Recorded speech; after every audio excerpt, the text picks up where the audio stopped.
shall stick my hands in my pockets then.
Hiya, how you doing? Nice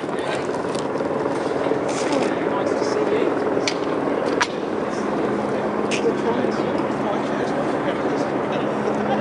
Well, no, but I'd be on the live camera. Where's the live camera?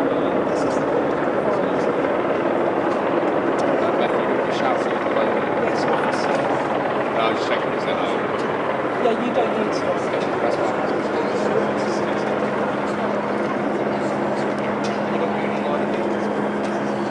fine.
Oh yeah.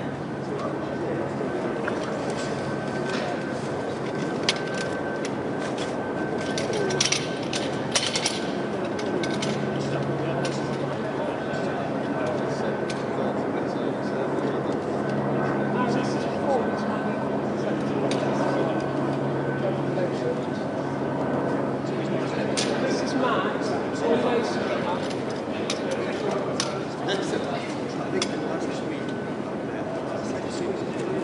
I've also got some personal. Hey there. I went to watch Richard Jones yesterday afternoon, Paul. Yeah, because I was like, it's been so intense and horrific, the whole thing. Okay. I need to go and have a lunch. And I've got a large glass of Chardonnay. Is it on the WhatsApp group? Would you give it to George if he can put it on the WhatsApp group? That's okay. Yeah, it was really good, but I think it might suit my frame of Yeah. mind. I needed to sort of, I needed to just go to another world where all this isn't happening. Do you know what I mean? Yes. You know what I mean? Something like that. Yeah, honestly, for the press conference, I had this question about being an unreliable story, like why should they all trust you type thing. And then I was like, oh, it feels a bit authentic on that now. I should get to ask him. So I was like, oh, because, you know, like, it's so pleasant. Great. Oh, do you manage to take any pictures yet? I was just going to It's just actually makes me think you should don't. Yeah. Anyway, I probably should put some ears on, shouldn't I? I'll be bumping off on the way 6. Get the spot back. Hello, gallery. Do this and I'll go again and So I think rather than bring in these comments, I should probably go into the Maiden of Sot and then do the comments off the back, yeah? I think Because otherwise it breaks up the flow of what we're doing. It breaks up the flow of what we're doing here. they were being so precise about packing it and not fucking up. I think he was in meeting, he was doing hours of preparation in the morning, and I just think that and I don't know if you watched him on Laura this morning, but he was so careful about what he said. Do you know? Well, he gave a lot of detail on the newsline he wanted to get out, which is we're now going to work together. Huh? What do you want?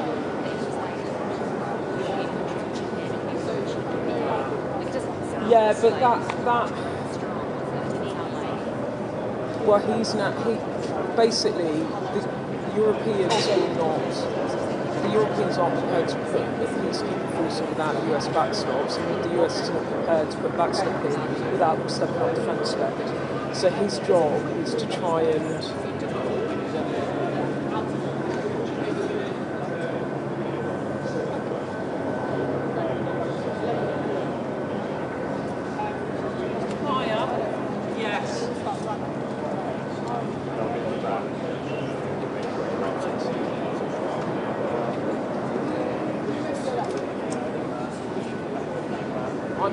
I'm on a stick mic. Can you hear me? I wasn't behind it.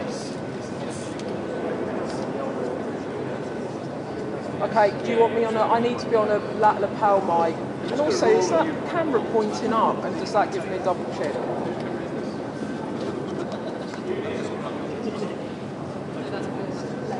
And I'll just get rid of that for a second. I need a lapel mic. Hi, Uni, I need a lapel mic. Huh? No, I just need. Okay. Alright. Hi, love. Good, thank you. Is that pointing upwards? Or does it give me a double chin? It does give me a double chin. I don't want. You're asking the wrong person about. It's like a daisy.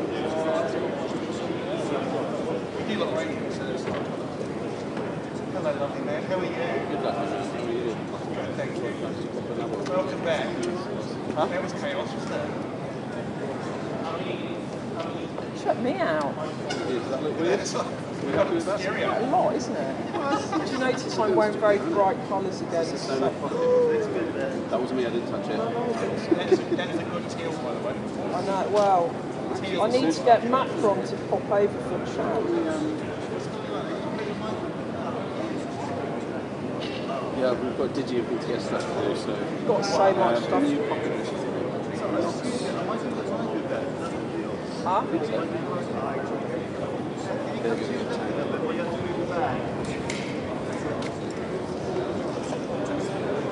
Can I have some food, Finn? Can you pass me something now? What have we got? We've got sandwiches, I might need a sandwich. crisps, popcorn. I might have a sandwich. I haven't eaten yet.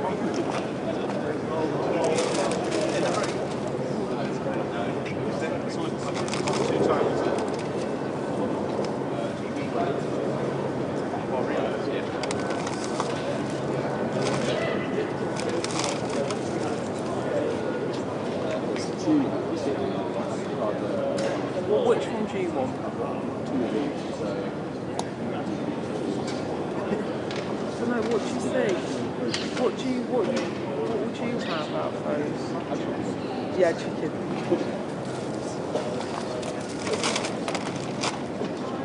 Can you pass me my...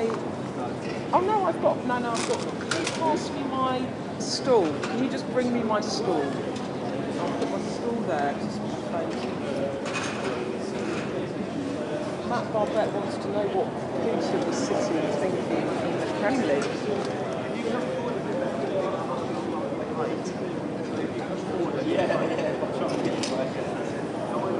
Ellie, did we get any clarity on that phone call with the Baltic states? What's the shout? Read that, yeah. You read that. No, okay. Huh? Can you get it back on track? Have you spoken to Trump?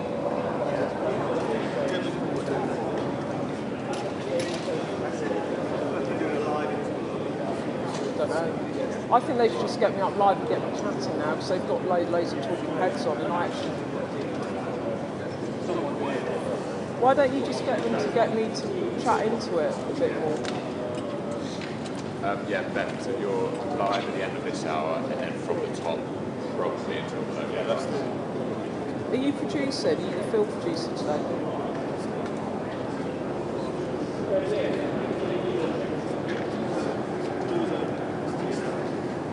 Yeah.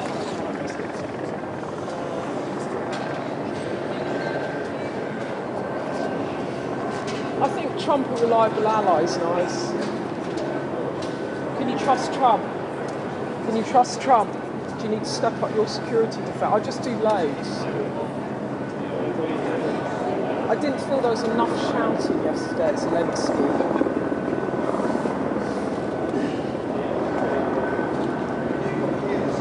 No, I've just turned them off. Let's talk about the grids.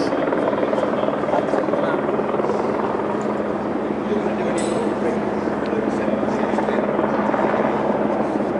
Yeah, we can do. Do you want me to do that? Yeah.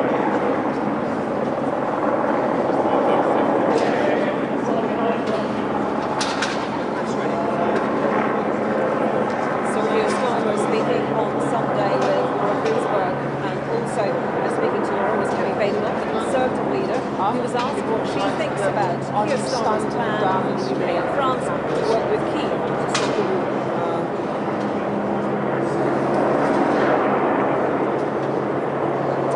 Okay. Great. I'll bring in that line from Tusk, Donald Tusk.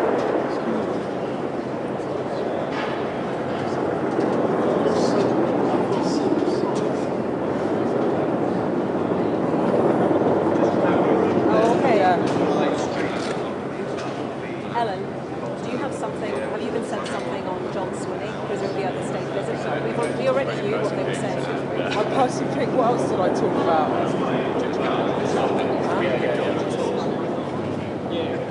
On what things? Feed to the mind.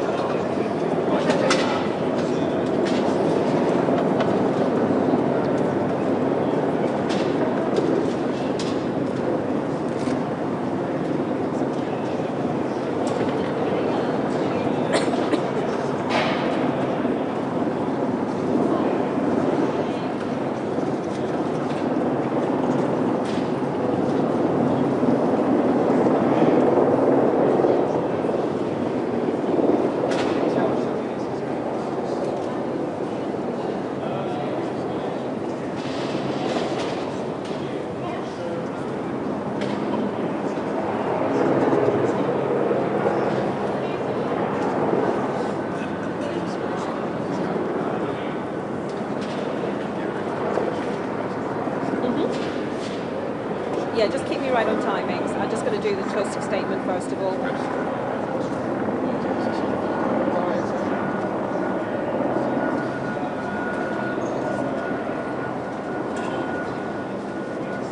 Do you want to do this thing, Finn? Why are you standing that far away from me? Should I come back?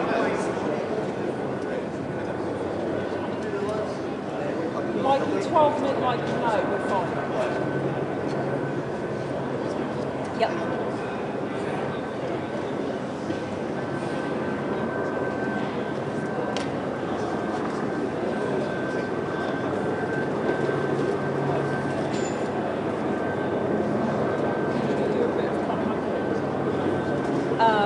So how long would it be if you dropped the master sequence?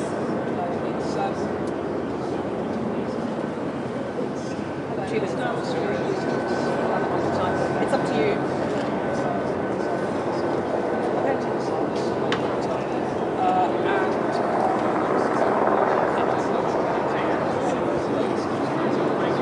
Okay, 15 seconds.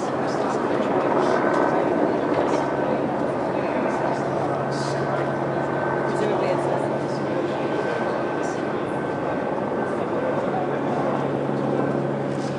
Okay, we made enough there. Let me just bring in a statement we had from Donald Tusk, the Polish Prime Minister, just before he set off to travel to London for this Ukraine summit. And he says he is urging European leaders to reinforce NATO's eastern flank. Here's the quote: "It will be a real test of the intentions and the capabilities of each European state to have more European troops present in Finland, the Baltic states and Poland on the border with Russia and Belarus." So Mr. Tusk also says he supports the proposal from the Italian Prime Minister, Giorgia Meloni, who's due here in Downing Street very soon, to convene a summit of European leaders and the United States. Well, let's discuss those latest comments with BBC's Rob Watson, joining me again here in Downing Street. And I mentioned to what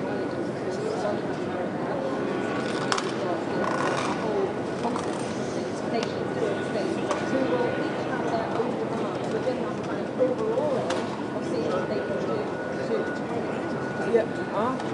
Yes, absolutely. Different levels of Unless you commitment, want to. different capabilities. But absolutely right. I haven't got for the summit pocket is hold. Keir Starmer and others. Are we on a break, If Matt? there is going to be Yeah, we're on a break, love. and if it is We're on going a to break. be Europeans, a coalition that are willing to the ground in Ukraine, what is it that you are prepared to give? And I guess we may have a bit more of a sense of that by the end of October. Not, we may. Well, I think you've highlighted an interesting point earlier, Peter, which I think maybe I didn't pick up on properly enough, and that is that there are varying degrees of differing views in Europe about how to deal with Donald Trump and the United States' future place in the security of Europe, not just in the Ukraine crisis. On one end of the spectrum, countries like the United Kingdom, we heard that clearly from Keir Starmer, and Italy, who absolutely at all that's costs absolutely fine. want to keep the United States Right, engaged, so not just in Europe, but kind of continue to believe that alliance between the US and Europe is vital to security. And others in Europe, we've heard, things like German Foreign Minister and others, who are a little bit more thinking, do you know what, maybe the United States is not going to stand by us and we are going to have to do more, not just on Ukraine, but actually for our security overall. So, if you like, subtle differences on where we are when it comes to this crisis, this Euro-Atlantic crisis. And this relationship can be with the US can be very closely more to extend that balance between being a leader and being allied with other countries in Europe and being allied with the US. It does, and I think one has to emphasise that it's not just the UK, but the majority of European leaders, they just don't want to get to it. Their bottom line is, we want the United States to continue playing the role that it has done since 1945.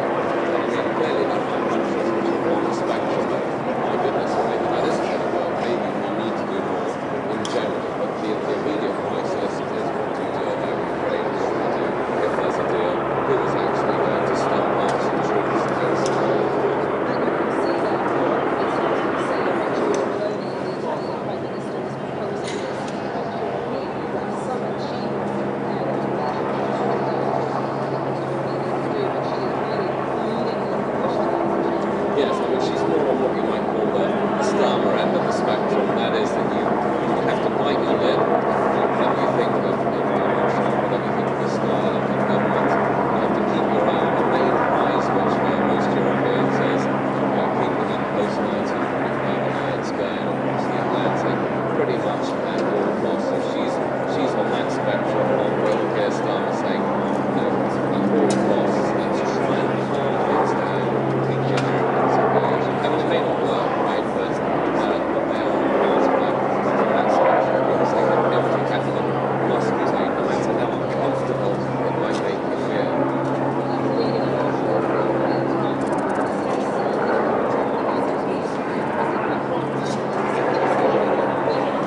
Yes, I mean, Donald Trump himself has made it clear on so many occasions.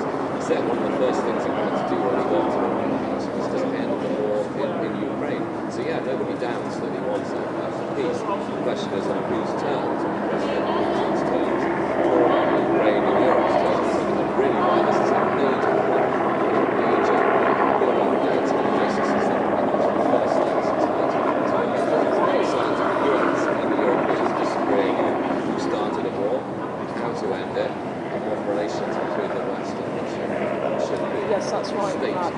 Prime Minister Meloni of Italy, a close Trump Very ally. much. Yes, so here in Downing Street we are expecting Giorgia Meloni, the Italian Prime Minister, to arrive fairly soon ahead of that summit with many leaders from around Europe. We'll be moving and to Lancaster House, a grand state building in the centre of London, where some intense diplomacy will kick off with 18 European leaders coming to that summit as the Europeans try and work out what a security plan for Ukraine might look like, and they tried to pick up the pieces that got broken so badly in the White House on Friday with those astonishing exchanges between President Trump and Zelensky. Look, at the nuts and bolts of it, I'm told by government sources that they do think they can get things back on track. Someone has said to me there will be more ups and downs ahead.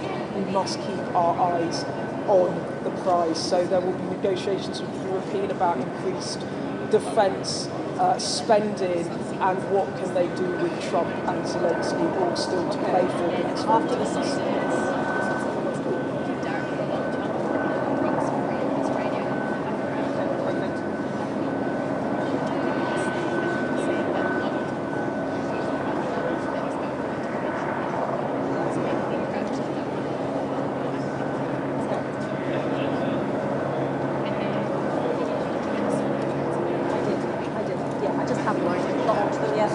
He's already said stuff. I can bring it back in. Yeah, I just haven't put it in. We have already. Do you want me to put it into the system? It's fine. I put it into the system. I haven't put it in yet. I had another one earlier that I also didn't put into the system.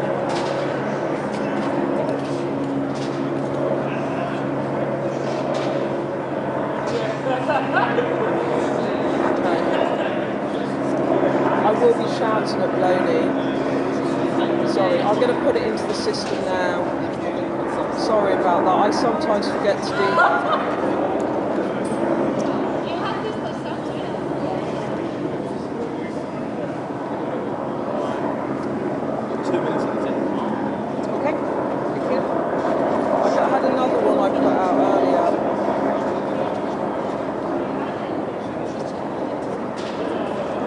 Yeah, I won't wait for a queue. I'll just take my own queue down, yeah?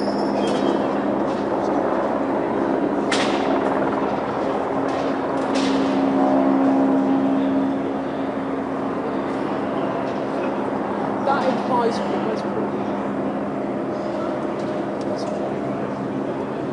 Hi Rachel, hi there.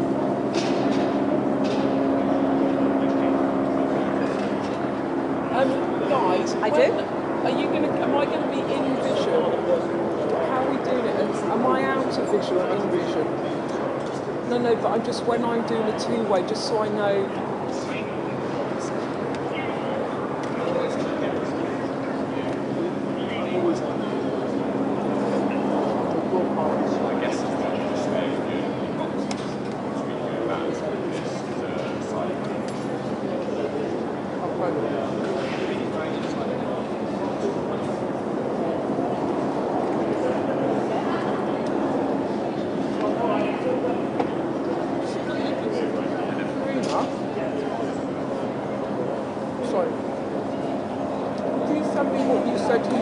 About defence spending and stuff, about the Europeans. Yeah, what he actually said about they need to. You said it to me earlier. Yeah, that stuff. Could you send it to me because I missed that bit and it's quite nice colour. Thank you.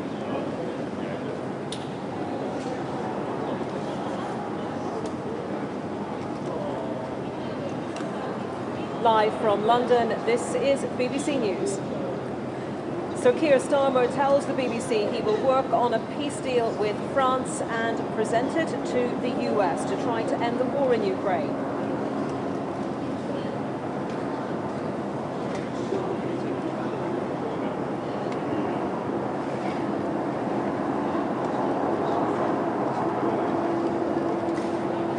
Live pictures from Downing Street, where we will be through the day. We're expecting leaders to arrive here to talk to the Prime Minister, including the Italian Prime Minister, Giorgia Meloni. Later, he will host a summit with European leaders and Canada on how best to secure the future of Ukraine.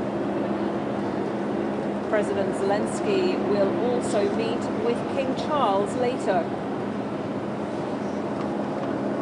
The other main story today, Israel stops all humanitarian aid from entering Gaza because of a disagreement about a US proposal to extend the first phase of the ceasefire. Hamas condemns the move as cheap blackmail.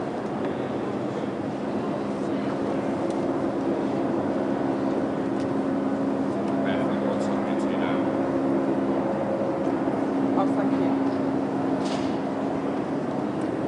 Welcome to central London. I'm Anita McVeigh. I'm in Downing Street, where in the next few minutes we are anticipating the arrival of the Italian Prime Minister, Giorgia Meloni. She spoke to President Trump yesterday ahead of today's crucial summit here in London, and she is calling for an immediate US-European summit, in addition to this summit, to try to iron out the issues that could lead to a peace agreement and bring an end to the war in Ukraine. Ukrainian President Vladimir Zelensky is in the UK. You may have seen him yesterday being greeted by Sir Keir Starmer here in Downing Street, and he will be attending that European Leaders Summit, which is taking place later on in Lancaster House, not very far away from here at all.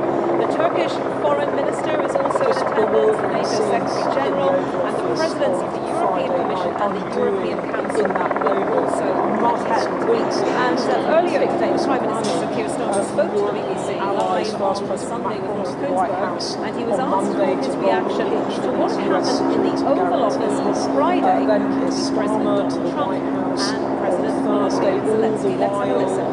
Ukraine in negotiations with the US to sign this minerals deal, which President Trump wanted, and Zelensky said he was prepared to offer, and President Trump saying that this would really grease the wheels, if you like, in terms of the relationship between the US and Ukraine, and also kind of putting the US front and centre of these peace negotiations, and then it all just blew up before our very eyes on Friday, with Zelensky ejected from the White House after being berated in the Oval Office by the President and his Vice President J.D. Vance, and it has left European allies reeling over the past 48 hours. There has been frantic diplomacy led by our Prime Minister Sir Keir Starmer. He had a call with Zelensky and President Trump after the White House blow-up. Zelensky here yesterday, another call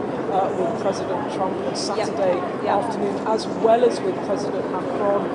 There have been no readouts from Downing Street on what has been going on. All of this diplomacy behind closed doors, and what has been clearly very tense and unpredictable. But the Prime Minister on the BBC this morning, given an interview ahead of this big summit, said that he had agreed with France and one or two other possible European countries that they would work with Ukraine on a plan to stop the fighting. They would discuss that plan then with the United States. So the Prime Minister said he wanted to be a bridge. Now really stepping up, it will be he with Macron and maybe a couple of others, maybe Prime Minister Meloni, who will come up with a plan to put to Donald Trump as they try to get this thing back on track. But speaking to government sources this morning, one person says they do think they can get things back on track. They told me there will be more ups and downs ahead, but we must keep our eyes on the prize. Another government source tells me that they were working yesterday to get President Zelensky back to the table and do that deal, that minerals deal. We think it's the right thing to do. Today is about getting European leaders to go beyond Twitter rhetoric and step up on defence spending, and also prepare now for a world with no US security guarantee for Europe, not just Ukraine. So there has to be a plan B.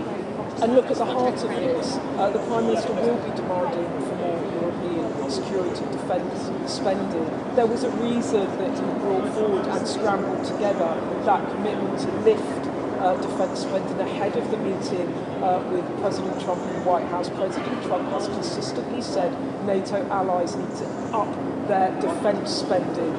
So the Prime Minister saying 2.5% of GDP on defence by 2027.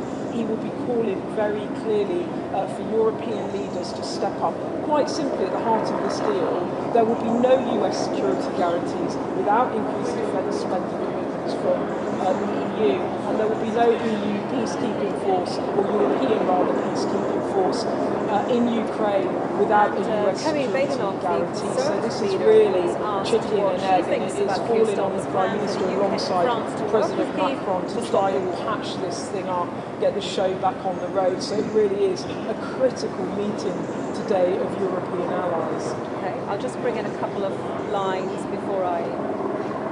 Okay, I'll just bring in a couple of lines before I do that.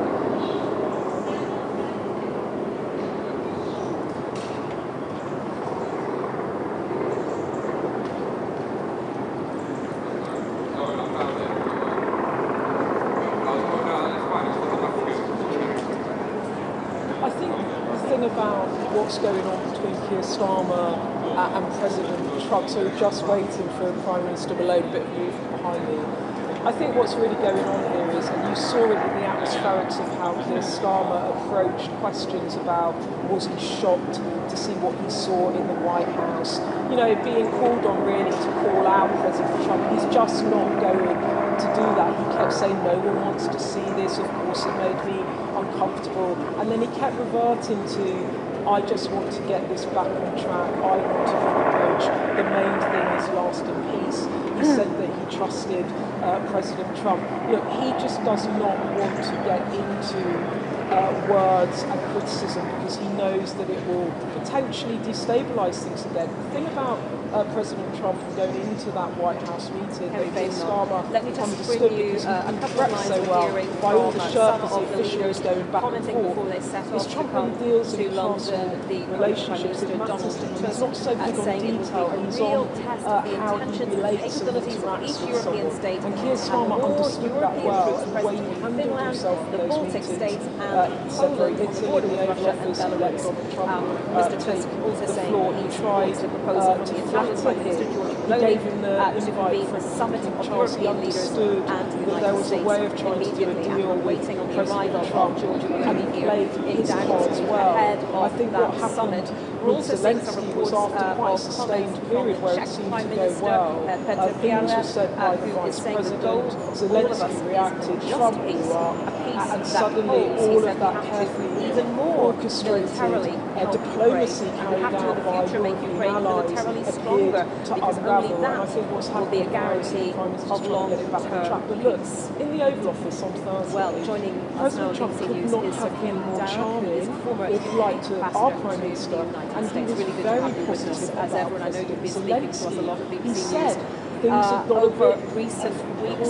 I want to take you back to Friday, first of all. It's been a really busy week diplomatically. But that meeting in the Oval Office on Friday between Donald Trump and Vladimir Zelensky and you saying it. So he was, in his mind, in his presentation, at least when we were there, it felt like this was carefully orchestrated to get to the point today where European allies would have come forward and said that they would spend more on defence, but in the moment, in the emotion, it just blew up in a way that I am sure President Zelensky did not want to happen. And the thing about people talking about whether it was orchestrated or not, in a way, if President Trump comes back to the table, then they can get it back on track. That's what number 10 at least says in Britain. When you talk to people around Keir Starmer about how do they handle President Trump, they do you think it was planned? Do you think it was planned? It was intentional?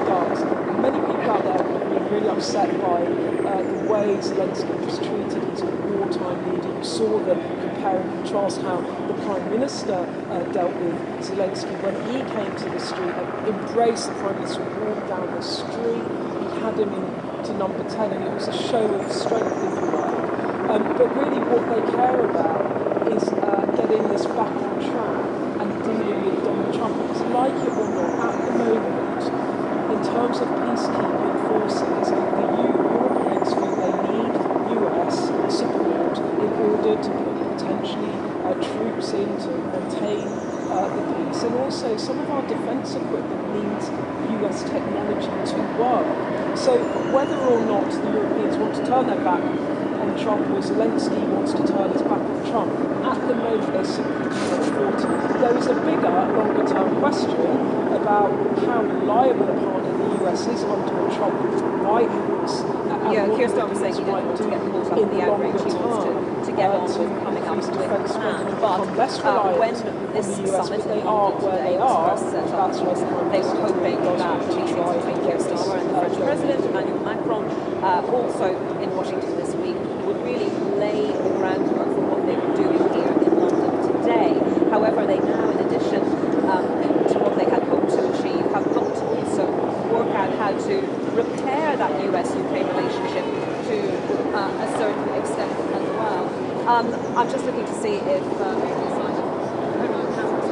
actually Larry the cat rather than anyone watching. Not familiar, Larry the Downing Street cat, not to any sign of George Maloney, the Italian Prime Minister arriving. So just on that point, Kim Darren, where or how do the people gathered here to start to think about repairing that relationship? When we were in Washington and we were talking to people in Washington, the thing that I took away from some of the discussions I had behind the scenes was there will not be US security guarantees for Ukraine without Europeans doing their bit. But President Trump has told NATO allies that he wants to spend 5% of GDP on defence. Currently the US spends 3.4% of GDP on defence, and the question here is whether or not others will step up like the UK Prime Minister has, and he will be tough on that. You saw a flick of this in the interviews he was doing this morning when he said it's not about people talking the talk, it's not about going on to Twitter to show support for Zelensky, it's about hard power, that is money. And he said earlier today, I think the UK and France are the most advanced in thinking on this, and that's why President Macron and I are going to be working on the plan which they then discuss with the US. But they are committed someone I spoke to recently said what we are looking at their now defence is, spend. And I think from the US perspective, is which is other respect allies for a will step up strength-based today, and will it be international order rather than at the end of this summit that the Europeans are Would you agree with that? And able if to so, see other then, countries make some how sort of do you commitment think the that they US can will put up as it moves with to President Trump? I think there's also another question here about the UK, because the Prime Minister has agreed to increase our defence spend to 2.5% of GDP by 2027, and he said that he will then raise it to 3% post-2030 should he win another general election. Of course, it's up to voters to decide whether they want to give him a second term, but there will be pressure on whether or not they have to bring that forward. And I think the point about the optics of the White House on Friday was it reaffirmed to European leaders that Trump is potentially a very unreliable ally. So even if they can get some short-term deal across the line of support from Trump, peacekeeping in Ukraine, the emergence of a more isolationist, transactional, strong power Trump in the White House, where he has clearly said, or allowed his allies to, that European security is not his focus. He is looking to China. That is where the US is more interested in terms of their own foreign policy.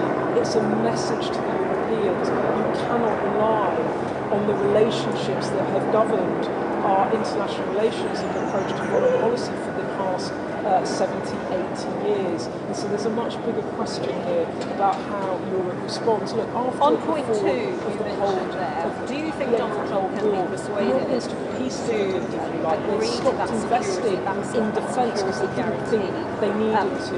They before the invested deal is money, signed? Because at the public moment money he's saying into there has to be a deal, education, and into then he'll welfare, think into about, health then he'll look spending. at And now what there's sort this of moment security guarantees where everything the has US changed, might and that's be the able Prime to Minister's provide. words, But, you know, if not he was doing mine. a deal, And presumably defence he'd want to know spending what he was now has getting to be a core before of he agreed to European it. So budgets do you because think they the US cannot can be, be in the words of persuaded Trump, how to easy do is that it, first, to bankrolled state by the clearly US what when it those comes security to their guarantees national will be security? So if, it's a for much, example, much as you bigger suggested, it discussion, could help but I with think what the intelligence Prime Minister gathering. will be looking for today, and I'm sure that it's somehow choreographed, is some commitments on defence spending from fellow NATO allies.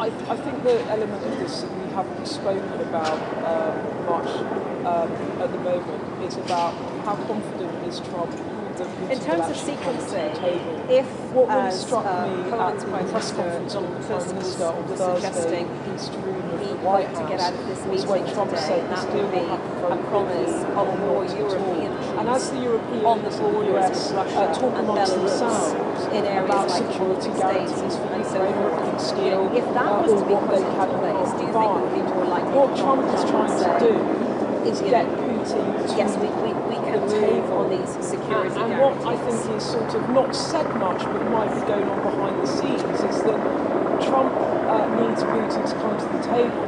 And so maybe he is equivocating a bit on Zelensky in Ukraine because he needs to get. He said he's going to support a peace deal. He's put his reputation, he's staked his reputation on that. And what if President Putin doesn't come to the table? And I think that, in a way, some of the behaviour of Trump in the White House on Friday might be a reflection of a sense that maybe President Putin isn't locked into this. And as you said, how can other allies behind the scene try and influence Putin or discuss it with him? Because what Trump was making a point about last week in his negotiations was no one had spoken to President Putin, and actually it was he that called President Putin. European allies don't much like that, but actually to end this war, there has to be a negotiation. Well, just a final thought from you, Darren, if I may. And Trump has been working to try to get him looking ahead to today, then, what would you be looking to see coming out and that is a of question this about security what's in summit the by minds way of of the Russians. a They joint might see statement? this disintegration between Zelensky and Trump as a way of strengthening them on the battlefield, as a disincentive to come and negotiate, and then it will be up to other allies to try and maybe grease those wheels, but that is very uncertain. I think what is more certain, and we can be more certain about, is the Europeans at least are trying to work out what they can do on their side in order to try and have a ceasefire after 3 years of conflict.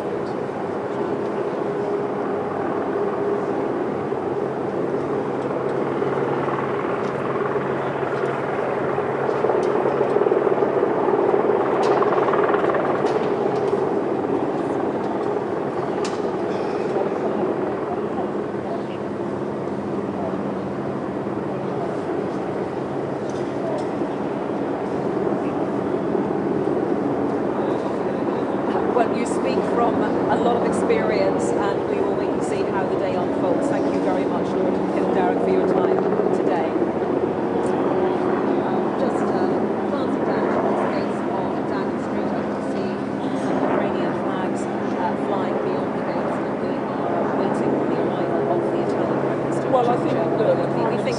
any time now, but let me just take you back to an interview I did in the last hour when we spoke to Maria Zorkina, who's head of regional security and conflict studies at the Democratic Independence Foundation. This is what she said to me about today. Meloni one-on-one. She's one of the biggest European partners, one of the biggest powers in Europe. So he is meeting her ahead of this meeting. And can it be that these two particular European leaders have a good relationship with President Trump, a strong relationship with President Trump?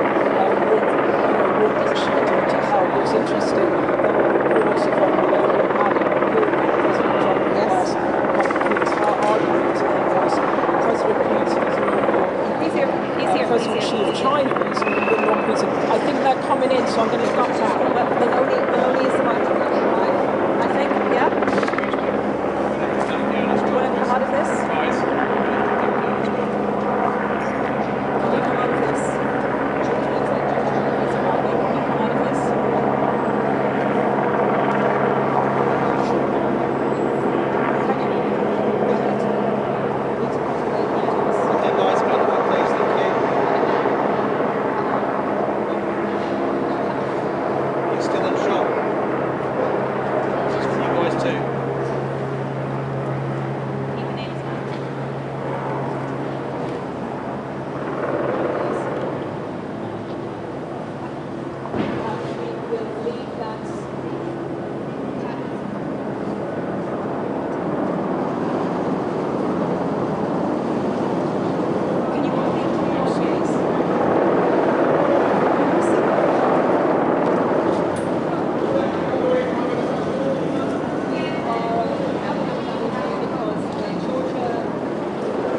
So Prime Minister Meloni, you saw what happens is the press will run in and so now going to do the fireside chat and we usually get some words from the top of that meeting and then this is Prime Minister Meloni's entourage in they go, and I'm sure I saw someone there with military uniform, so what does that tell us?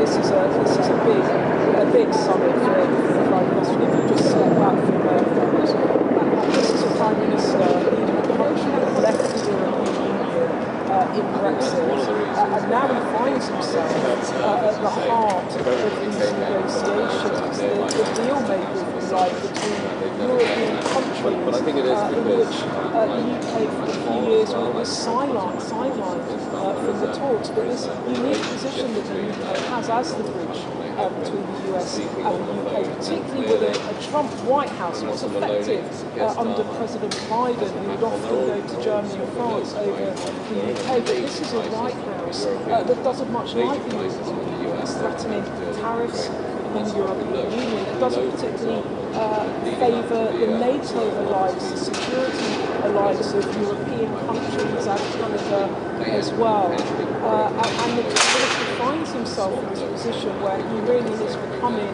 alongside President Macron, the person that is trying to find common ground between the European Union and the US. So it is a critical day.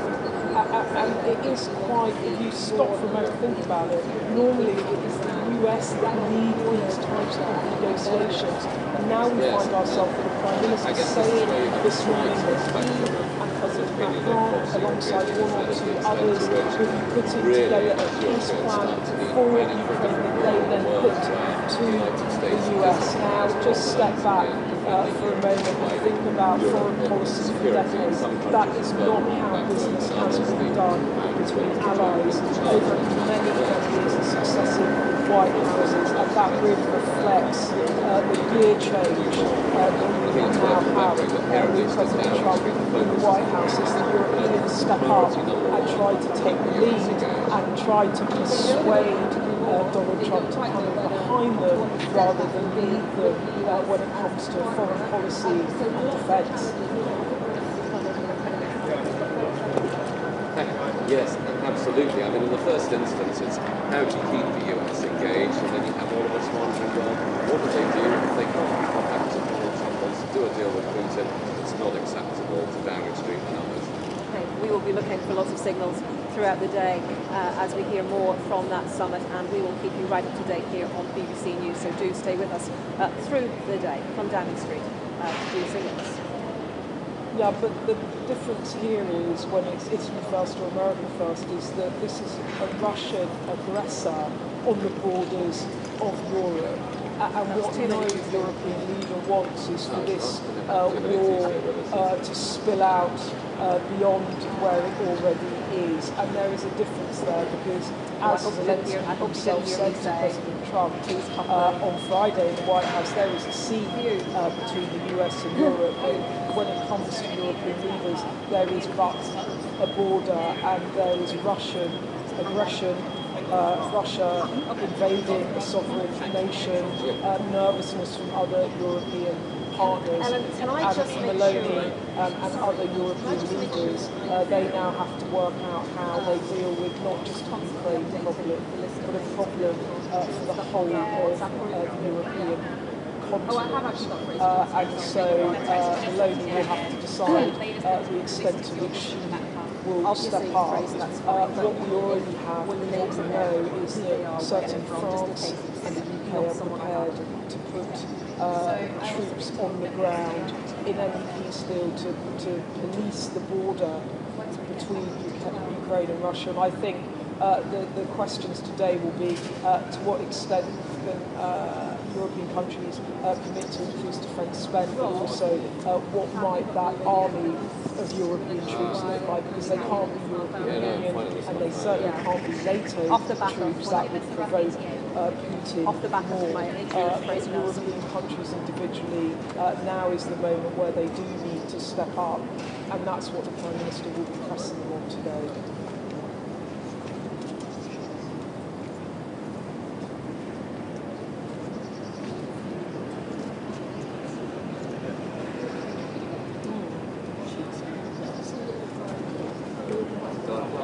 Oh, I need to get in those. Yeah. I've asked them to make it up.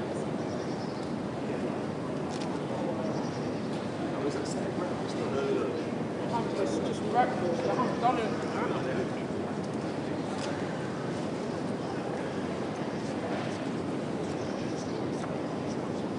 Oh, thanks.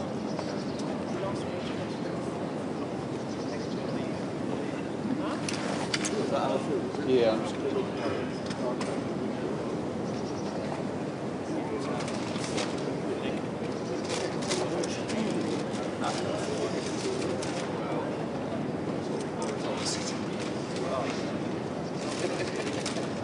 He went and got the food this morning. I could have done the coffee, didn't have coffee.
travel, but we know primarily that they do want the US, of course, to be involved in some sort of security guarantees or backstops for Ukraine. They believe that is the best way to ensure, in the words of Sir Keir Starmer earlier today, that Russia doesn't come again, doesn't try to take more territory in Europe. Well, we saw Sir Keir Starmer appear on Sunday with Laura Kuenssberg earlier. On that same programme, Kemi Badenoch, the Conservative leader, was asked what she thinks about Sir Keir Starmer's plan for the UK and France to work with Kyiv to stop the war.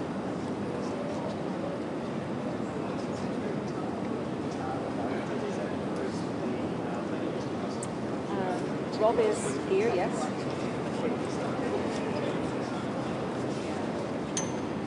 Okay. Okay. Wonderful.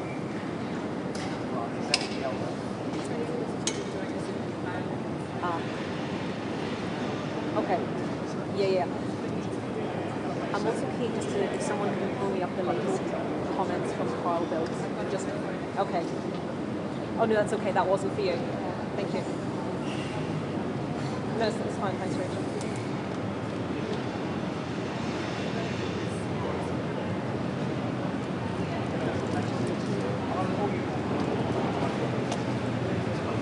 Oh, 30 seconds. Ross, okay?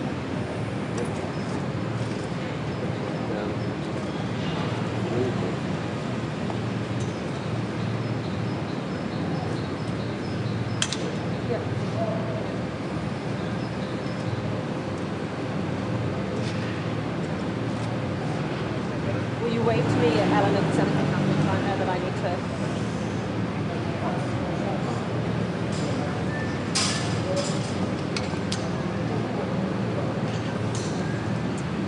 Kemi Badenoch will join me again is BBC's Rob Watson, who's been with me here in Downing Street over the last couple of hours.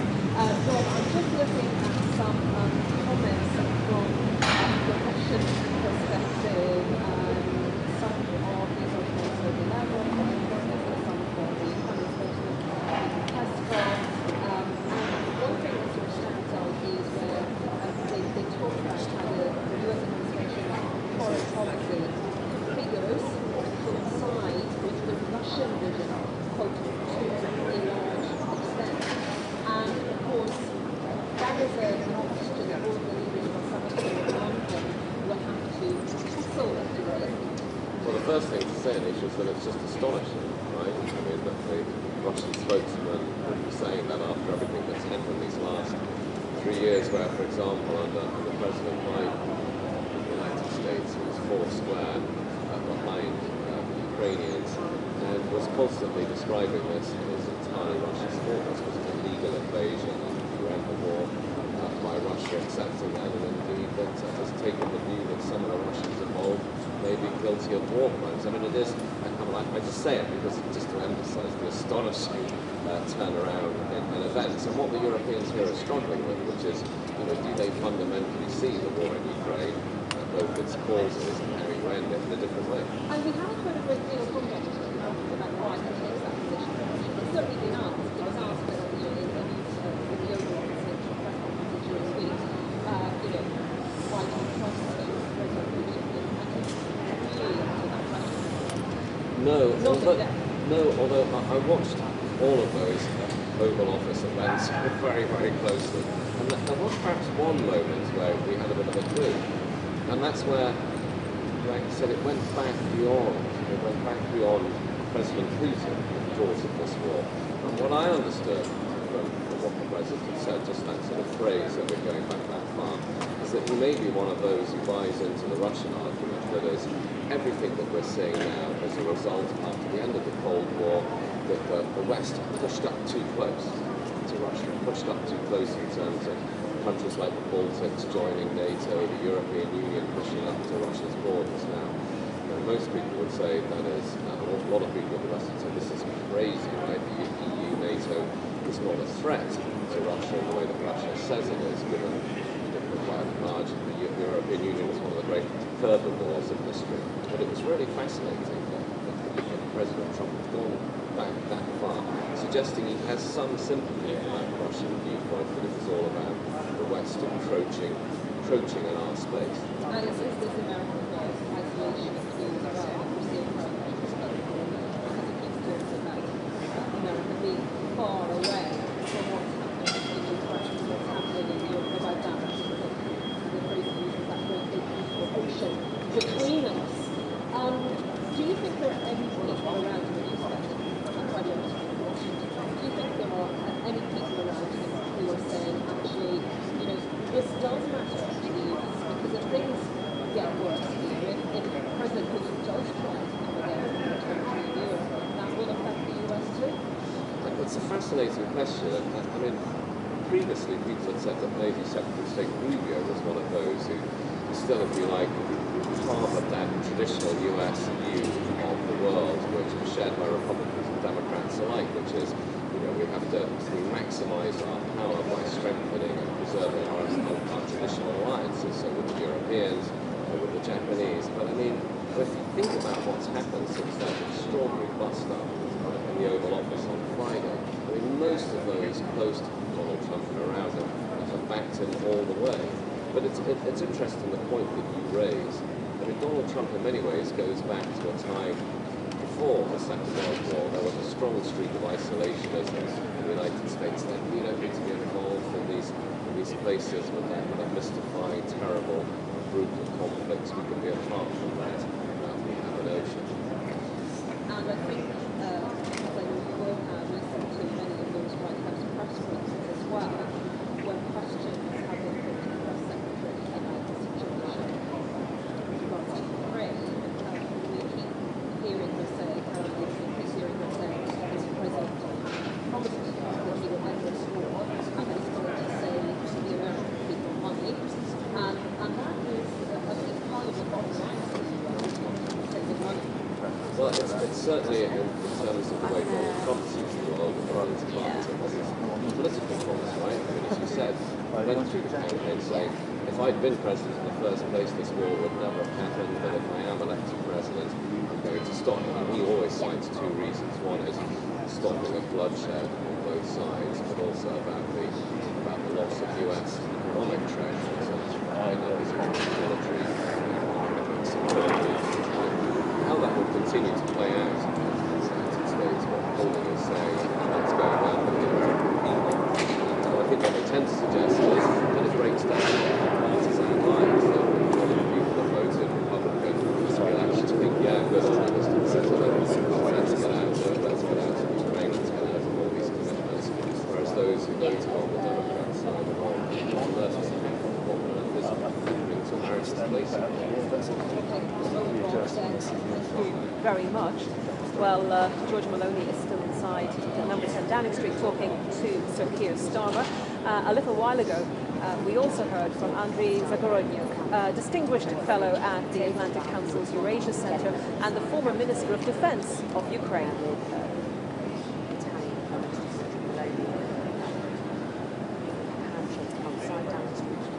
Okay.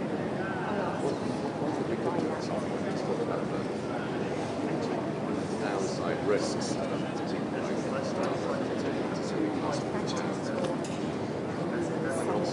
risks.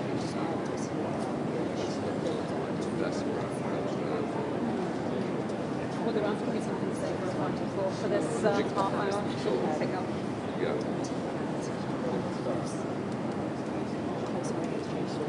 It is, yes. Okay.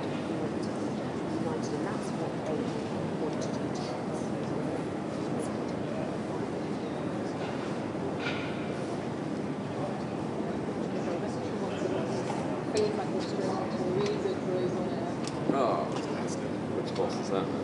Gareth Beck.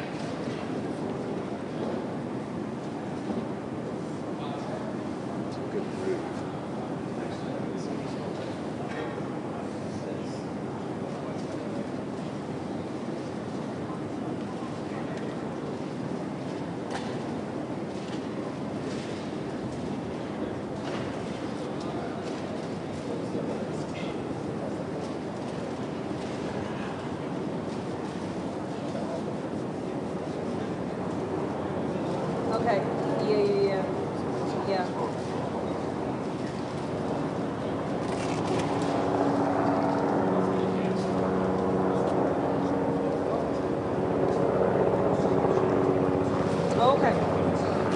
got that. Yeah, I haven't seen that. It hasn't been sent to me on the WhatsApp group or anything.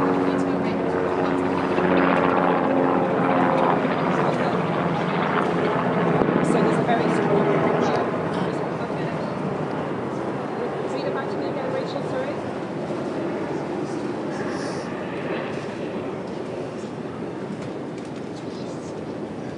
Okay, lovely. All right, thank you.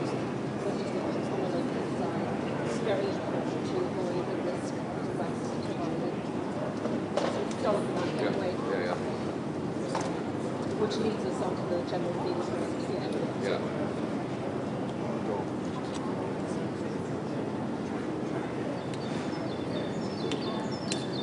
So it's just as I thought. So US support for Ukraine.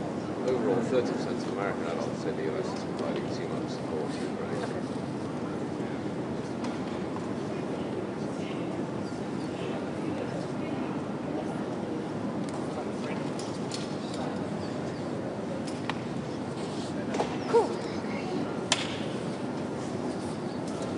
Andriy Zagorodnyuk there talking to me a little earlier with me here still in Downing Street, Rob Watson, and we're just hearing in the last few moments a line from Georgia Maloney, who's inside at number 10 there with the Keir Starmer. Rob saying it's really important to avoid the risk that the West provides at this point. And as we were discussing earlier, when you talk about the West, there are a lot of different regions there. Yes, but I think it's absolutely true that most European leaders profoundly regret what happened on Friday, that astonishing muster between Donald Trump and President Zelensky, between the two presidents. So I don't think there's any disagreement amongst Europeans that was most unfortunate, and that any divisions among the West only help President Putin, as they would see it. But the challenge they would face is, okay, clearly they're prepared to bite their lips in dealing with Donald Trump. He may not be the president that many of them would have chosen, and they find that his manner of behaving is awkward for many of them. But I think the question is, no matter how much unity and no matter how much spirit of compromise they are willing to show, a lot of it comes down to what does Donald Trump really want, right? Does he want to continue, as Americans have done, to prioritize the relationship between the US and its continental European allies, including the UK, of course? Or is what's really driving President Putin a desire to have improved relations with Russia? That is more important. And to that extent, there wouldn't be much that the Europeans could do, but I mean, what's really important, what's really interesting is that Prime Minister Maloney, when, as you said, George Maloney, Prime Minister of Italy, walked up Downing Street only a few minutes ago. They're inside having a bilateral meeting. Thank you very much. Well, let's speak now to Fraser Nelson, columnist at the Times and former editor of The Spectator. Fraser, good to have you with us. Let's just pick up on a couple of the points I was discussing there with Rob. And on that statement, that brief snippet that we heard from Georgia Maloney, is really important to avoid the risk of the West dividing over all of this. To what extent do you think that is a risk? The summit, she also called herself a bridge builder as well. That's something that Keir Starmer called himself this morning. Clearly, they both think they're in a unique position to be a conduit between Donald Trump and European counterparts. George Maloney hinting to closeness with the US administration. But Downing Street today told me that they don't want this summit to just be about words. They said declarations of just strong, warm words have already been given. They really want to see actions today. So they'll be looking at security. And how much of that do you think is driven, it was a question that Rob was posing a moment ago, driven by Donald Trump's desire to have a better relationship with Vladimir Putin, with Russia? Encouraging other European leaders to do that. The UK had big defence spending last week, GDP, 2.5% of GDP in 2027. So that's something we will be pushing. Other European leaders today, George Maloney said that there should be no fractions within Europe. They all have a common goal for achieving peace.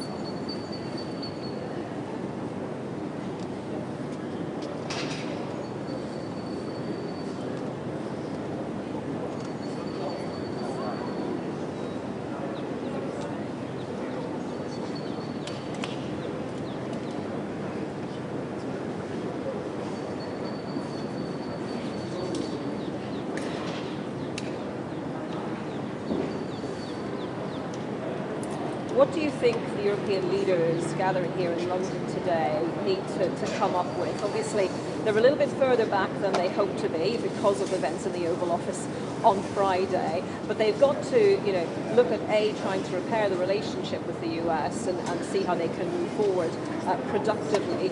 They've also got to think about a plan B, don't they, as well?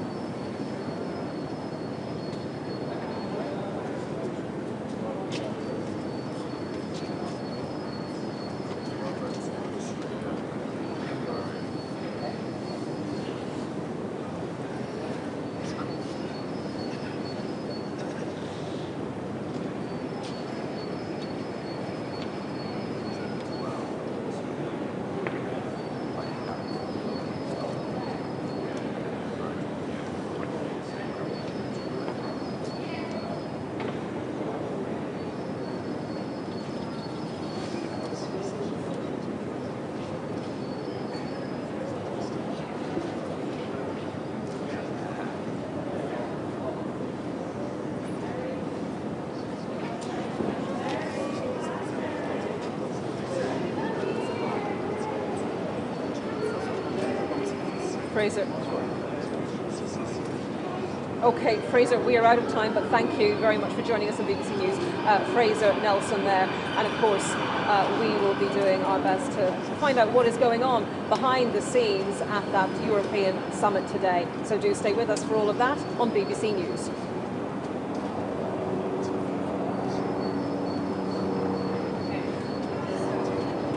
Thank you, Rachel.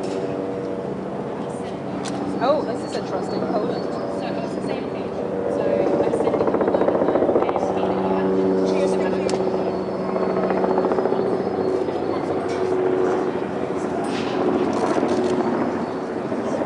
Hi there, just give me 1 second, please.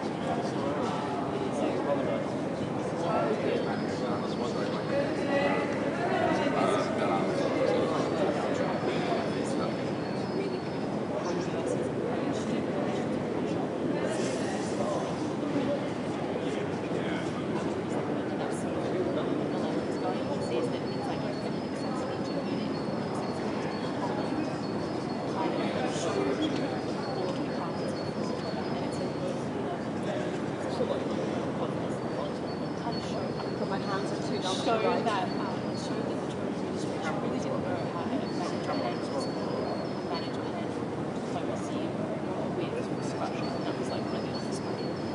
In terms of Europe, unprepared US and after the this slap.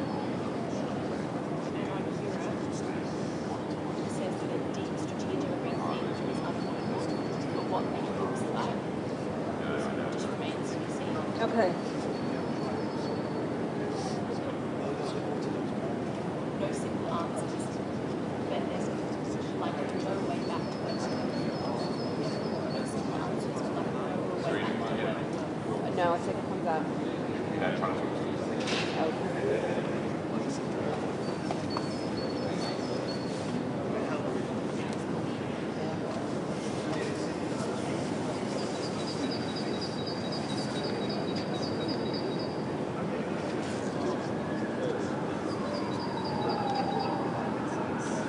Okay, thank you, Jade.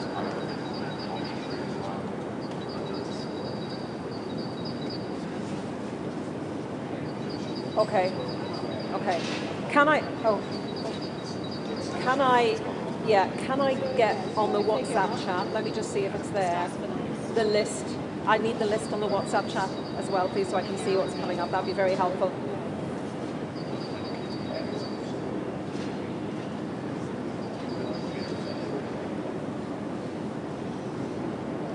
We have Carl first.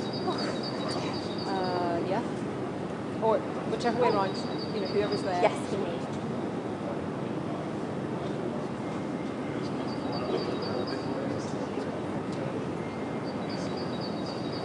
Yeah. Sure, me throw to it and then pick up the bag. Cool.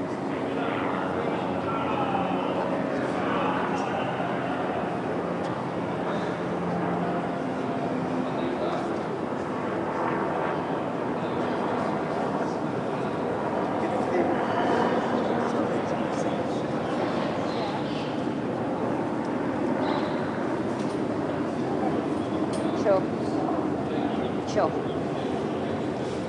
Live from London, this is BBC News. Sir Keir Starmer tells the BBC he will work with France on a Ukraine peace deal and present it to the United States.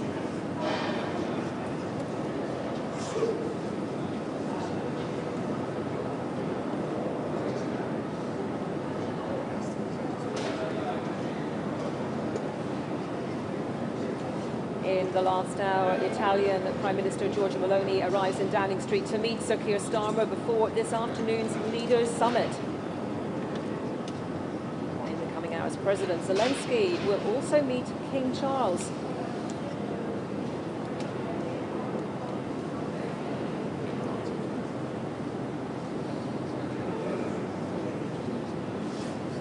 Hello, I'm Anita McVeigh. Welcome back to Downing Street and to the programme. And of course, Ukrainian President Vladimir Zelensky is in the UK. We saw him here in Downing Street yesterday being warmly greeted by Sir Keir Starmer, and he is going to be one of the leaders attending today's European Leaders Summit here in London, a very short distance from where we are in Downing Street. That is due to start in around 2 hours' time. Others attending will include the Turkish Foreign Minister. Remember, Turkey, as a NATO member, has the second largest army in NATO. It already supplies drones to Ukraine. What more could Turkey do by way, potentially, of contributing to a solution? The NATO Secretary General, Mark Rutte, will be there, as well as the presidents of the European Commission and the European Council also in attendance. As we mentioned in the headlines, the Italian Prime Minister, Giorgia Meloni, has already come here to Downing Street to meet Sir Keir Starmer. She spoke to Donald Trump yesterday. She has called for an immediate European-US summit. And Mr. Starmer told Ms. Meloni they approached the issue of the war in Ukraine with a very similar mindset. Ms. Meloni said it's very important to talk to each other.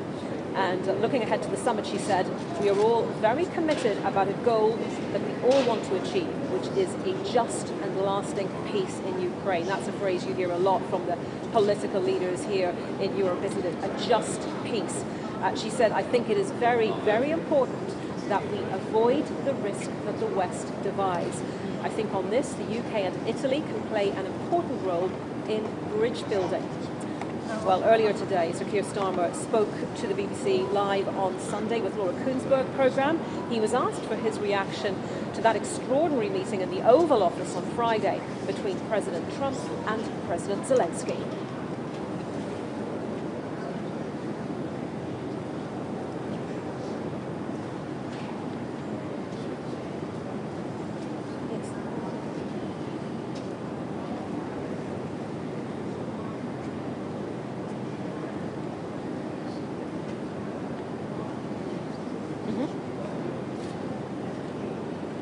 Okay.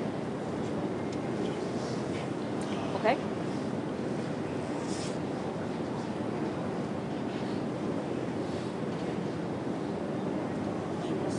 Are we doing the Badenoch shot first?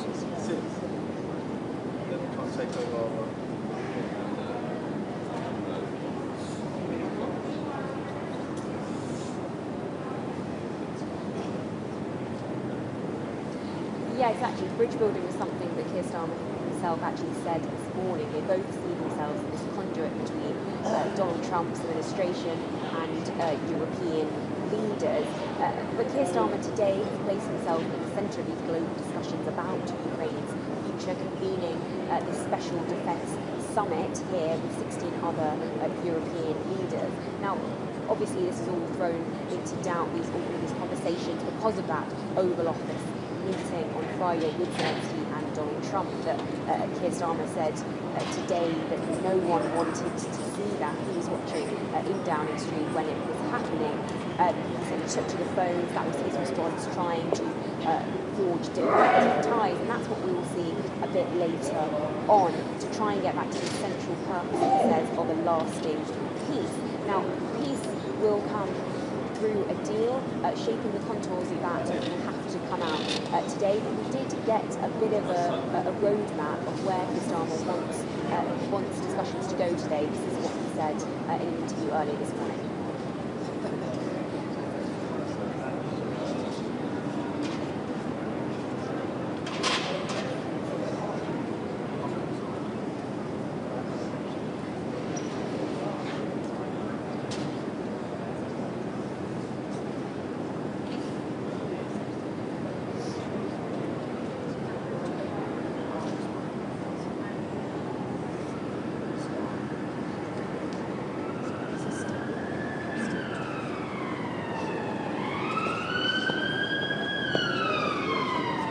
Start stamping my feet now, because otherwise I'm going to lose all feeling. Yeah, exactly. And now you've got Keir Starmer right in the middle of this. As he said, he called Donald Trump yesterday after he met with President Zelensky. President Zelensky is meeting the king today at Sandringham, so trying to balance the same offer that was extended in the White House when Keir Starmer pulled out that letter from the king inviting Donald Trump to the palace. So clearly trying to balance both on either side. But an interesting thing that came out this morning also was this strange phrase that Keir Starmer used today, saying that there would be a coalition of the willing. That would be the basis of the deal. He's suggesting somehow that perhaps it wasn't all Henry Badenoch, the Conservative leader, was also asked what she thinks about Keir Starmer's plan for the UK and France to work with Kyiv to try to stop the war. Something to find out a bit later on.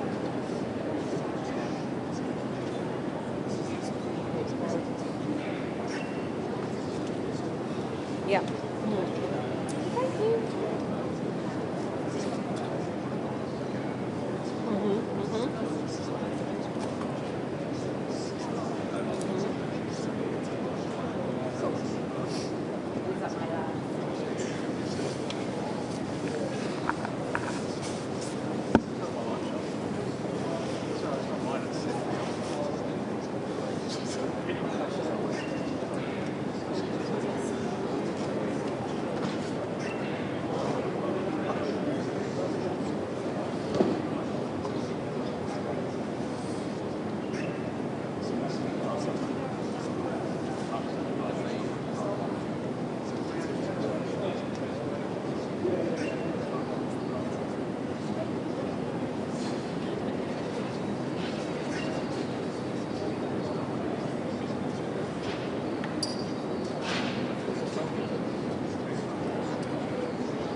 Badenoch there. Well, let me just tell you that in a few minutes we're going to be joined by Alistair Campbell, formerly spokesman for UK Prime Minister Tony Blair and now podcast host. We'll be speaking to Alistair Campbell in just a few minutes here on BBC News. But before then, I'm joined now by the former Swedish Prime Minister, Carl Bildt. Mr. Bildt, thank you very much for joining me on the programme today.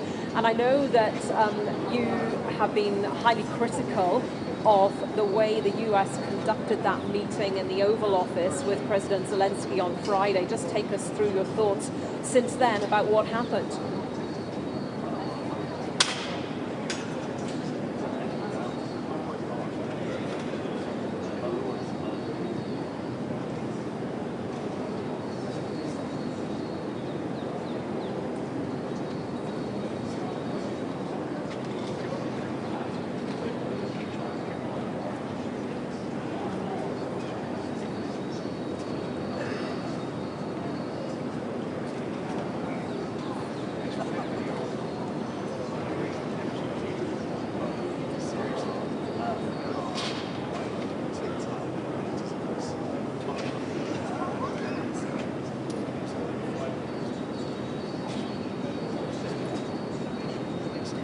Do you think in Europe countries have been fast enough to pivot to this new way of working, which is somewhat different to the rules-based international order that operated previously?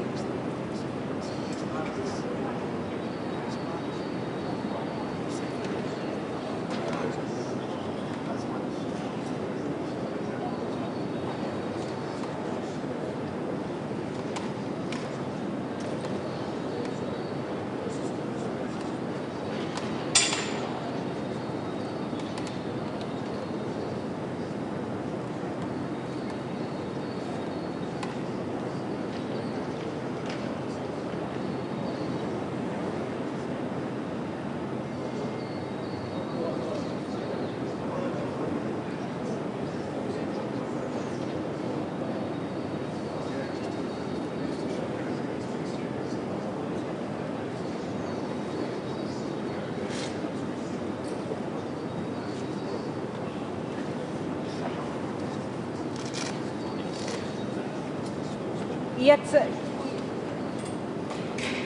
Mr. Bill, sorry to interrupt, the Trump administration would say that President Trump was given a mandate by the American people to lead as he sees fit. Mr. Trump is making the point that the war in Ukraine is now in its 4th year, that Europe hasn't been able to bring an end to that war, and that he wants to try to do things differently. Do you think it is possible that his approach will actually lead to an end to this war sooner than might otherwise have happened?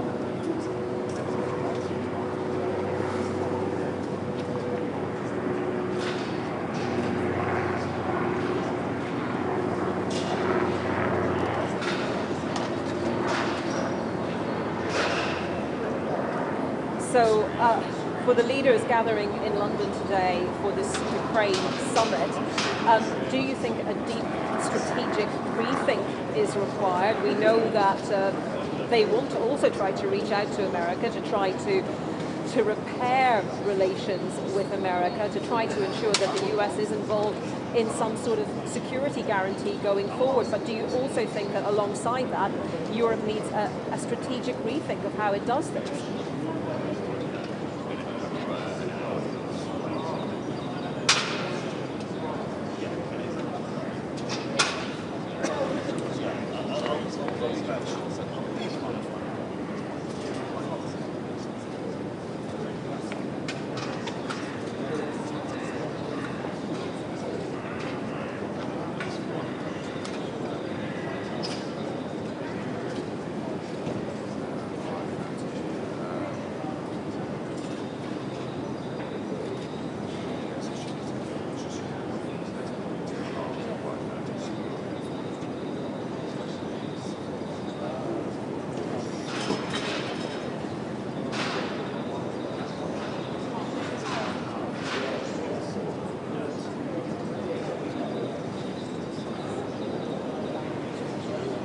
Carl Bildt, former Swedish Prime Minister.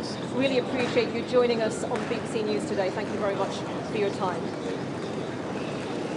And joining me now is Alistair Campbell, who was the Downing Street Director of Communications from 2000 to 2003, also now host of the Rest is Politics podcast with Rory Stewart. Thank you very much, Alistair, for joining us as well.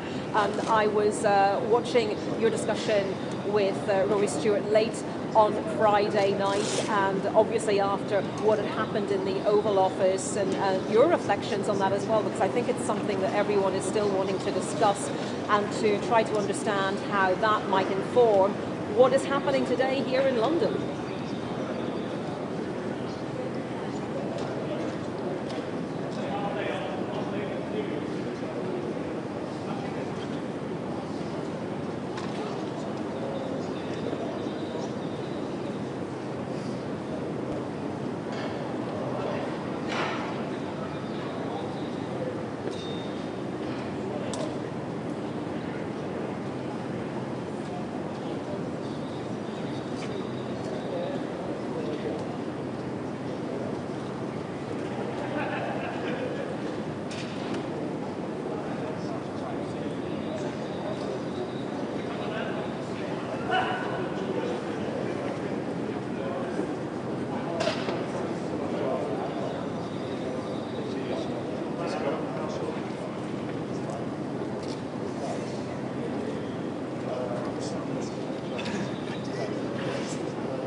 Yeah, and Keir Starmer earlier today when he spoke to the BBC wouldn't really be drawn specifically on commentary on all of that. He said he didn't want to add to the outrage, that his focus now is getting on with the plan. And I mean, European leaders here in London today, they still will want the US to be part of that plan, won't they? So strategically, how do you think they move forward then?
Yeah, I mean, you will know well there are lots of big personalities in politics. I guess it's about getting beyond the personalities and the personal and getting to the practicalities. What do you think Donald Trump will be looking to see when he finds out what has gone on in this meeting that's due to take place in London today? I mean, one of the big things in terms of security guarantees he's been talking about in terms of the sequencing is that there has to be a deal, and then the US will think about, you know, what it might do. But you know, if he was making a deal, I discussed this earlier with one of my other guests, he would want to know what he was getting first. So in terms of the sequencing, what do you think might happen there?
Just phone one.